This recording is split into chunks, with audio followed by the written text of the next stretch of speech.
So I watched RWBY. Why? Because the Celtics played the Brooklyn Nets on back-to-back nights, and the Brooklyn Nets are a pathetic excuse for an NBA franchise, and I wasn't going to waste my time, and honestly the way they play really just turned me off from watching basketball that night, or those 2 nights to be exact. So I started to binge watch RWBY, which is a series that's been on my list for years now. I watched the red, white, black, and yellow trailers when they came out when I was in middle school, but I was more worried about playing Madden or 2K back then, or whatever sport I was playing in real life, to really get around to watching it at the time. And I have a lot of thoughts about the series now that I finally watched it. I do plan on making more videos about this series as time goes on because I do have a lot to say. But what I want to focus on this video is the idea of our 4 main protagonists flipping roles. Instead of being the good guys, they are the villains. What would each of them look like? And I want to give you guys my take on what I believe Team RWBY would be like as villains. But quickly before we go any further, I would really appreciate if you haven't already, if you would like, subscribe, and hit the notification bell to notify whenever I release a video. I plan on making videos about many types of my favorite media, from movies, TV shows, anime, even sports. So if you enjoyed this video, I think you're going to enjoy what I have planned in the future on this channel, and doing all those things would be a ton of help in terms of more people finding this video.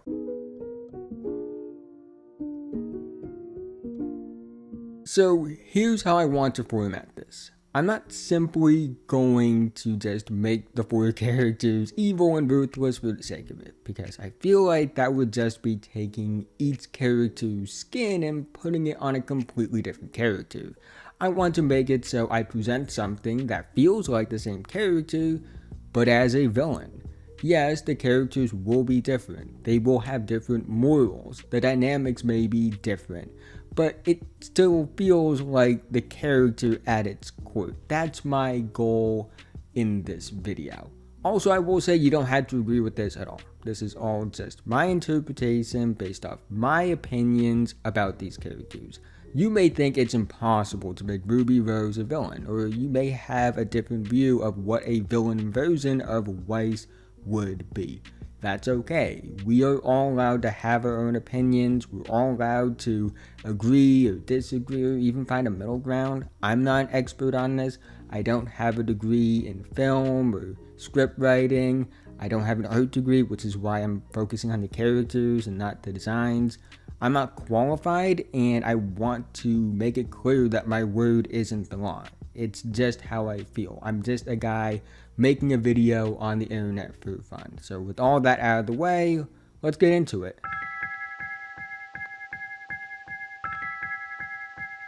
RWBY is actually why I wanted to make this video in the first place, because at least to me, trying to write RWBY as a villain is really fun. Mainly because I'm a big fan of villains who carry themselves with a more upbeat personality, which is why Roman is by far my favorite villain in the series, as well as one of my favorite characters in general. He's upbeat, but also does present himself as a real threat, and I love it. He's just such a fun character. He doesn't need to have these monologues that are trying so hard to be menacing like some villains in the series. And he's one of 2 inspirations I have for RWBY when it comes to my idea of what she would be like as a villain. The other being Kurame from Akame Got Kill, who I really enjoy because there's this childlike innocent mask she has over her true cold-blooded nature. With RWBY, I want her to be fun and have an upbeat personality that also has a bit of childlike innocence in her nature in terms of voice cadence and mannerisms, because that's a part of the reason RWBY is who she is in the actual show. I don't want to just completely make a new character that's wearing RWBY's skin. I just don't want to turn RWBY into Jack the Ripper. That's not my goal. My goal is to take the idea of what RWBY is and make her a villain version of herself. So I want to keep some of the key elements of what makes her who she is. However, there will have to be changes. and I also want the cold-blooded, unhinged nature to blend into that bright side of her personality, making how bright and bubbly she is almost terrifying. I think if RWBY was a villain, she would view her horrible actions as fun and in a positive way, contrasting how horrific what she actually is doing is. In some ways, I actually think villain RWBY would be a bit similar to Neo in Volume 9. Not completely per se, but I do think RWBY would be somebody that would be bright and fun in terms of the way they carry themselves, the way Neo does in general, but especially in Volume 9, but also flat out ruthless in her actions as well. I do think there will be some differences. I think RWBY would have more motivations than just revenge, but I think there are similarities there. I will say that if she was written to be a villain by twisting without breaking, or at least trying not to break, the key elements of her character, she would absolutely steal the show whenever she's on screen, which is something I enjoy a lot with villains in any type of media. And I also think her dynamic with the next character we will be talking about would be a lot of fun.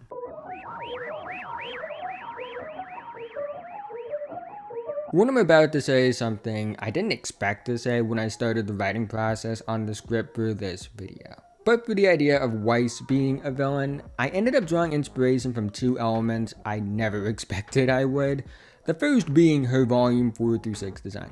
Now, I'm not going to go into full detail about what her villain design looked like. I didn't do it for RWBY. I'm not going to do it for Blake or Yang, and I'm really not even doing it for Weiss. But I did feel like I drew inspiration from what her design was in volumes 4 through 6, but not for the reasons you would expect. I will say I do understand the design in Volume 4 because she's trapped in her home with her abusive and broken family, so it makes sense to have her feel out of character. But I never really understood why she kept that outfit once she decided to run away. First of all, she's traveling around the world, dealing with many types of elements in nature, and also resuming her pursuit of being a huntress.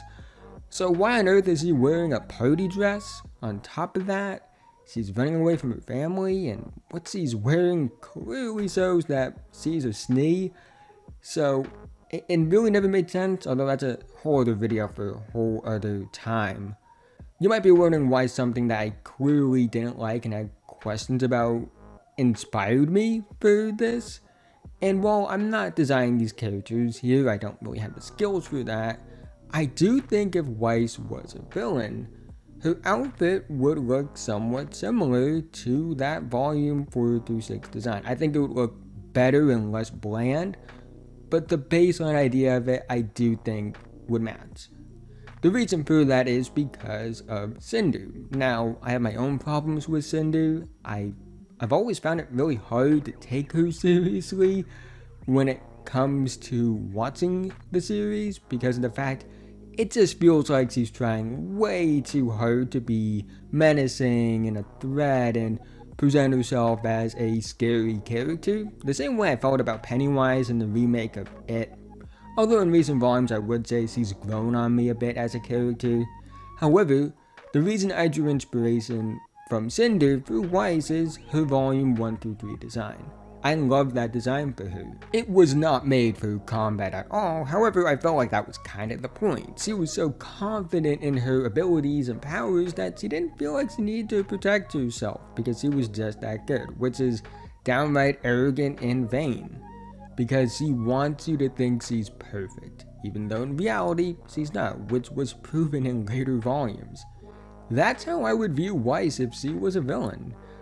Do you remember this line from Volume 1? I'm not perfect! Not yet, but I'm still leagues better than you. That's where I drew the inspiration from. In fact, Volume 1 Weiss is actually where I get a lot of the inspiration for what she would be like as a villain. She doesn't want to be viewed as vulnerable. However, instead of how she hides her desires in canon, I think if she was a villain, she would present herself as perfect to try and hide any sort of vulnerability she may have, as well as using the idea of being confident and perfect to strike fear into others, which is a mask that would be cracked as time would go on. She would be stuck up, arrogant, spoiled, and carry a lot of that cold personality she showed early on in Volume 1. I think her dynamic with villain RWBY would also be a ton of fun. Because of the fact I think it would be very similar to how their dynamic was between the two in the forest when they first teamed up, which is something I wish we got to see more of in the actual show. They have contrasting personalities and approach things differently. I always felt like they rushed how quickly Weiss accepts RWBY as her leader, especially when I feel like Weiss had legit reasons to be skeptical of RWBY as her leader. And the way I viewed the dynamic in this scenario, when it comes to the villain versions of these two characters, it's somewhat how I felt about the dynamic between Roman and Cinder, but you flip positions. It's very clear that Cinder is a lot higher on the power dynamic scale than Roman is. However, RWBY is more like Roman in terms of how she carries herself as a villain, but she would probably be the same level of threat as Cinder was in canon, or still is in canon, I should say.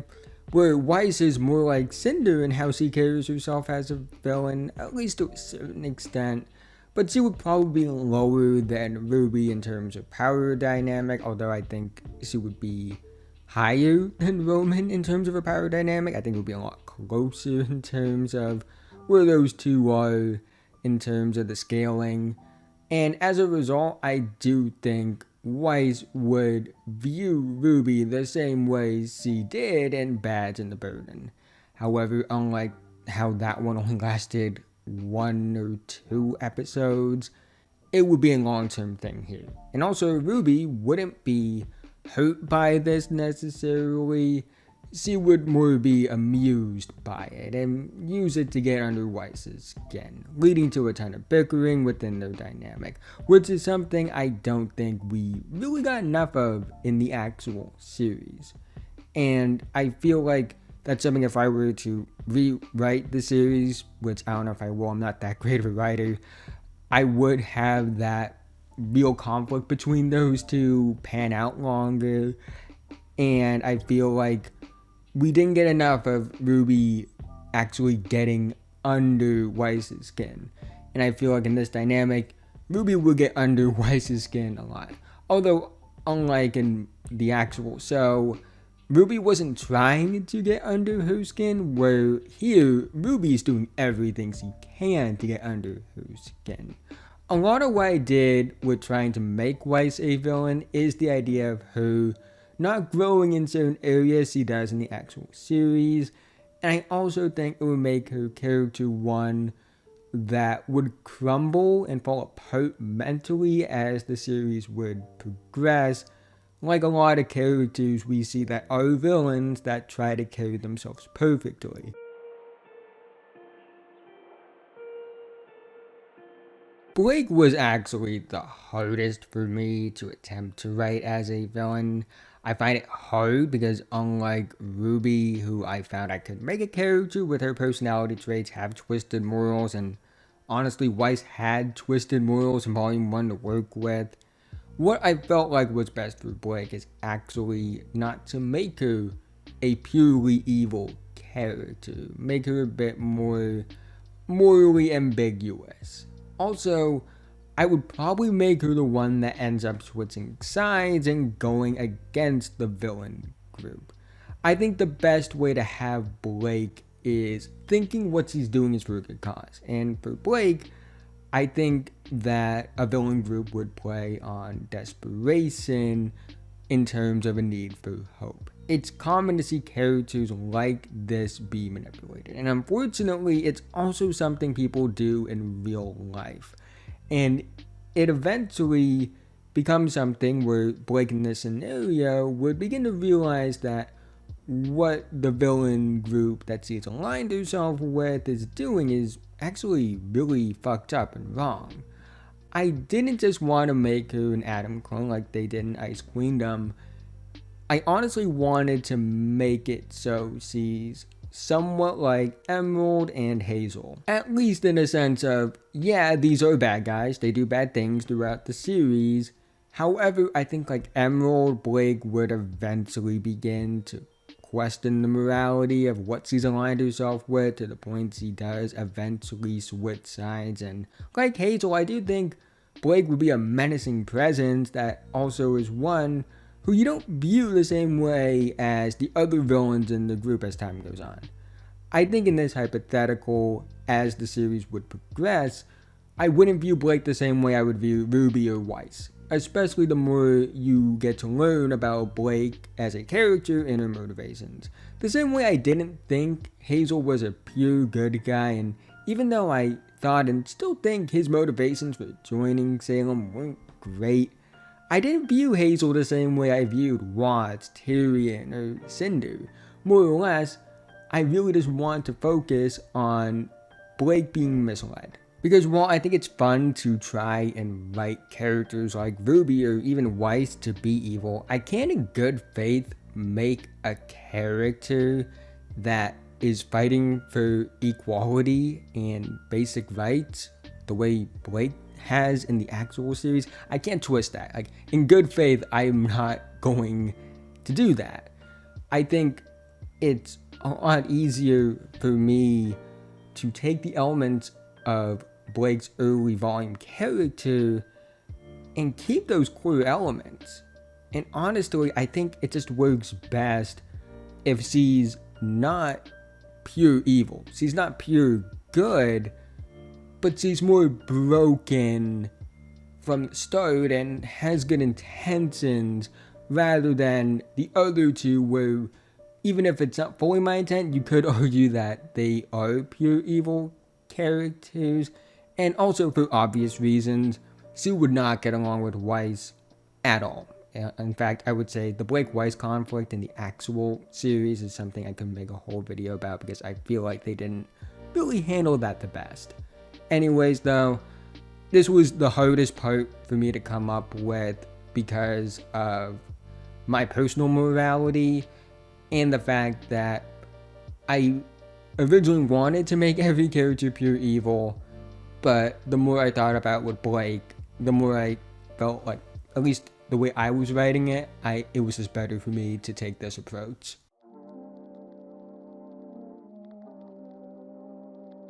So here's the thing, I'm not the biggest fan of Yang in the actual series. To be very clear, I don't hate her as a character. I just feel like she's rather underutilized, despite the fact she's supposed to be one of the 4 main characters in the series. Now, I'm not here to say the other 3 characters are these amazingly consistent characters that get a ton of development over time. In fact, I would say they don't utilize Team RWBY as a whole enough in the main plot at multiple points in the series. But even with that, I feel like RWBY, Weiss, and Blake just get more attention to detail compared to Yang. Which sucks, because I really want to like Yang as a character. In fact, I really liked her in the series early on. My problems with volumes 1 through 3 with her character isn't about her character, it's more about the lack of use of her character. Well, really ever since then, from volume 4 to where we are now, I felt like they rushed key moments that are important for her development, and also took away from what made me like her in those first 3 volumes. With that being said, I'm using a lot of what I liked about how fun of a character she is from those first 3 volumes to try and write a villain version of her. And I admit this is kind of lazy, because what I'm about to say feels like I miss making female Mercury, and I'll admit it basically is. But I see a villain version of Yang as someone who's in it for the thrill of the fight, has a cocky attitude, ruthless in battle both physically and verbally, and as a person, she kind of just enjoys hurting people. She still makes her awful puns. I actually think if she were a villain, she would lean into that wild partying lifestyle that they tried to imply early on in Volume 1, but went away from it for a more overprotective, big sister, mother-like figure for the group in the series. Although I will say, I at least want to flush out moments of character development for her. And I'm not here to say she would switch sides the way I think Blake would. I think that the way I want to really give her character development would be she gets into battles where there are real consequences for her, and it takes a hit to her attitude, her ego, things like that, and she would begin to show cracks in her confident persona and may question things a bit more. Although I think she would also be stubborn and try to justify it, which is something that works a lot better when she's a villain rather than how they used it in the actual show.